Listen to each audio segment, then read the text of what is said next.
Early data released by Pfizer shows it is effective in keeping children 12 to 16 safe from COVID-19, and now Johnson & Johnson has expanded its clinical trials to include teenagers as well.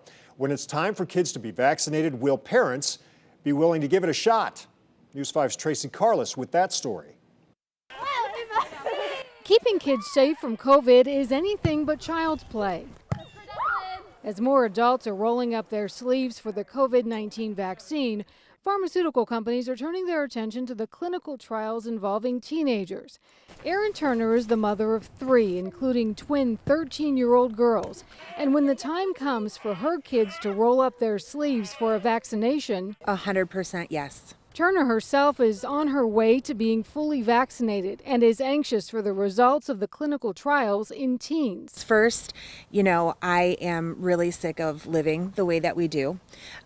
Second, I believe in the science behind it. If it's good enough for me, it's good enough for my children. And third, these kids have already lost out on so much. And with them, my daughters in particular, going into high school next year, I just want them to have a normal high school experience. But not all parents are convinced.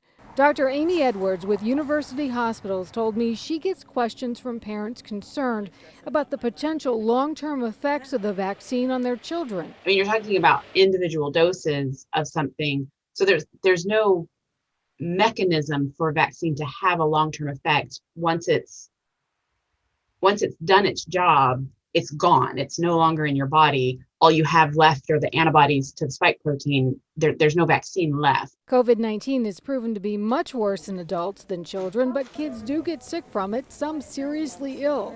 And now health officials are sounding the alarm about a spike in cases in children that seems to be driven by more contagious variants. Michigan is having a pretty significant spike from the UK variant.